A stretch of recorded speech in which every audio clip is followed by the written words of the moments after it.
오늘 우리에게 주신 하나님의 말씀은 요한계시록 19장 11절에서 21절까지 말씀입니다. 말씀을 봉독하겠습니다. 또 내가 하늘이 열린 것을 보니 보라 백마와 그것을 탄 자가 있으니 그 이름은 충신과 진실이라. 그가 공의로 심판하며 싸우더라. 그 눈은 불꽃 같고 그 머리에는 많은 관들이 있고 또 이름 쓴 것 하나가 있으니 자기밖에 아는 자가 없고 또 그가 피 뿌린 옷을 입었는데 그 이름은 하나님의 말씀이라 칭하더라. 하늘에 있는 군대들이 희고 깨끗한 세마포 옷을 입고 백마를 타고 그를 따르더라. 그의 입에서 예리한 검이 나오니 그것으로 만국을 치겠고 친히 그들을 철장으로 다스리며 또 친히 하나님 곧 전능하신 이의 맹렬한 진노의 포도주 틀을 밟겠고 그 옷과 그 다리에 이름을 쓴 것이 있으니 만왕의 왕이요 만주의 주라 하였더라. 또 내가 보니 한 천사가 태양 안에 서서 공중에 나는 모든 새를 향하여 큰 음성으로 외쳐 이르되 와서 하나님의 큰 잔치에 모여 왕들의 살과 장군들의 살과 장사들의 살과 말들과 그것을 탄 자들의 살과 자유인들이나 종들이나 작은 자나 큰 자나 모든 자의 살을 먹으라 하더라. 또 내가 보매 그 짐승과 땅의 짐승들과 그들의 군대들이 모여 그 말탄 자와 그의 군대와 더불어 전쟁을 일으키다가 짐승이 잡히고 그 앞에서 표적을 행하던 거짓 선지자도 함께 잡혔으니 이는 짐승의 표를 받고 그의 우상에게 경배하던 자들을 표적으로 미혹하던 자라. 이 둘이 산채로 유황불 붙는 못에 던져지고 그 나머지는 말탄 자의 입으로부터 나오는 검의 죽음에 모든 새가 그들의 살로 배불리더라. 아멘. 매일 성경 순서에 따라 계시록 19장 말씀을 살펴보겠습니다. 오늘 본문은 백마를 탄 자에 대해 소개하고 있습니다. 바로 예수님입니다. 오늘 본문은 예수님이 어떤 분인지 소개하며 짐승과 그 하수인들에 대한 심판의 말씀으로 이어지고 있습니다. 그 내용을 살펴보겠습니다. 오늘 본문의 11절에서 16절까지 예수님에 대한 묘사가 이어집니다. 11절에 하늘이 열린 것을 보니 라고 나오며 백마 탄 자에 대해 소개합니다. 여기서 그리스도 또는 예수님이란 호칭을 쓰지 않지만 이 말씀을 읽는 자는 그분이 어떤 분인지 알 수 있습니다. 그분은 공의로 심판하며 싸우는 분이고 많은 관을 쓰신 분입니다. 이 땅의 왕들이 불의하게 재판하며 그렇게 전쟁을 일으키지만 그분은 참된 왕이 되십니다.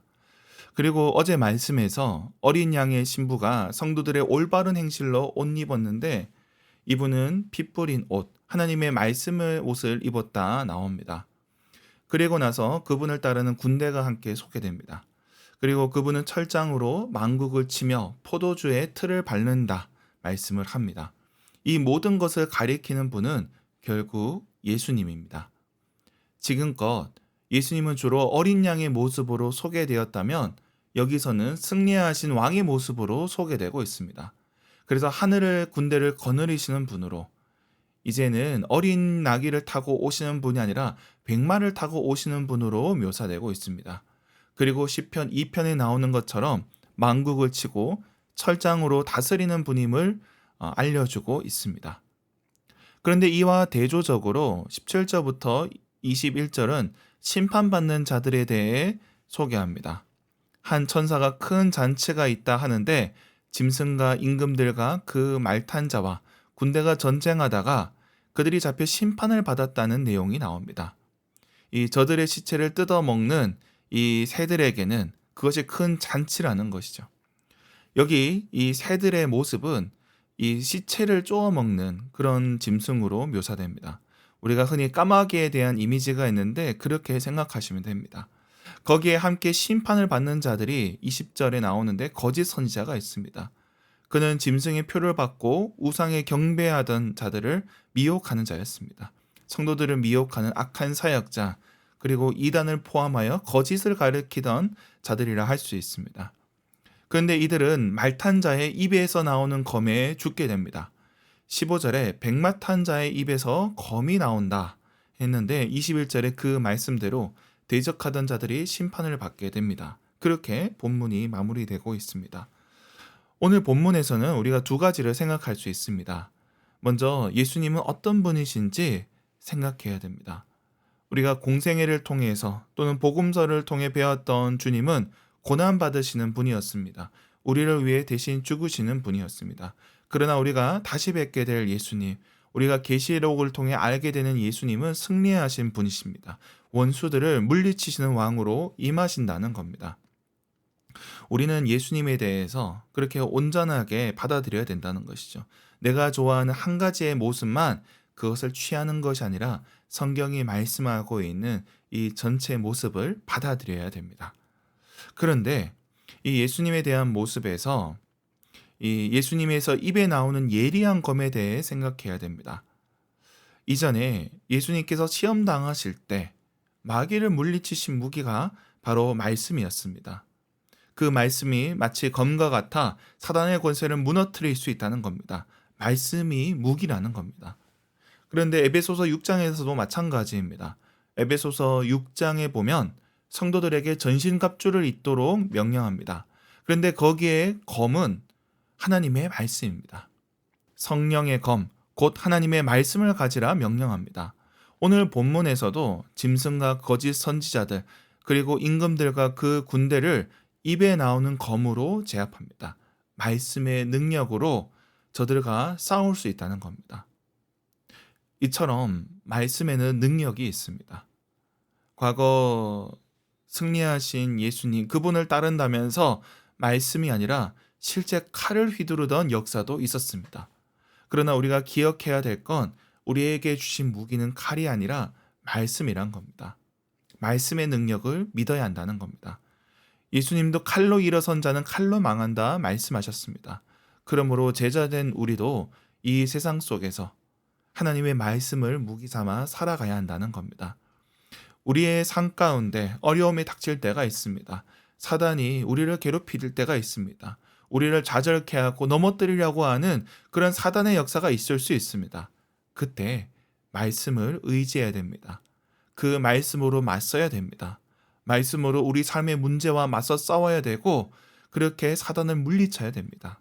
그때 우리는 승리할 수 있습니다. 그 승리는 예수님께서 이미 보여주셨습니다. 오늘 계시록에 나오는 이 말씀은 단지 최후에만 적용되는 그런 말씀은 아닐 겁니다. 오늘을 살아가는 우리에게도 동일하게 적용된다는 것입니다. 오늘 하루 우리의 삶의 문제 속에서 말씀으로 싸워 이기며 승리하는 저와 여러분이 되길 주님의 이름으로 축원합니다. 기도하겠습니다. 하나님 아버지, 우리에게 말씀을 주시니 감사합니다. 우리가 이 말씀을 힘입어 살아가게 하여 주시옵소서. 때로는 우리가 말씀을 믿지 못하고 우리 손에 칼을 휘두르려 할 때도 있습니다. 그러나 겸손히 주님의 뜻을 구하며 주님의 말씀으로 사단 마귀와 맞서 싸우게 하여 주시옵소서. 이 시대를 위해 기도합니다. 이 시대에 계속되는 재앙 속에 또 고통받는 이들이 많이 있습니다. 끝없는 전쟁과 또 기후 위기 가운데 고통받는 자들을 주님 긍휼히 여겨주시고 이 땅에 주님의 평화가 오게 하여 주시옵소서. 우리에게 주신 사명을 놓고 기도합니다. 주님께서 캠퍼스 선교를 위해 또 우리를 불러주신 줄 믿습니다. 주님, 이 사명 감당할 수 있도록 힘과 능력을 더하여 주시고 감당할 수 있도록 동력할 자들을 더 보내어 주시옵소서. 우리 가운데 연약한 지체들을 위해 기도합니다. 주님께서 육신의 연약한 가운데 고통받는 자들과 함께하여 주시고 저들을 치유하여 주시옵소서. 저들의 병든 부위를 주님 어루어 만져 주시옵소서. 오늘도 일터로 나가는 자들과 함께하여 주시고 저들의 손으로 감당하는 모든 일에 복되게 하여 주시옵소서. 또 멀리 나가 있는 이들이 있습니다. 유학과 취업으로 군 복무로 나가 있는 자들 주님께서 기억하여 주시고 무사히 돌아오게 하여 주시옵소서. 오늘 하루도 주님 은혜 가운데 살아가게 하여 주옵소서. 감사드리며 예수님의 이름으로 기도드립니다. 아멘.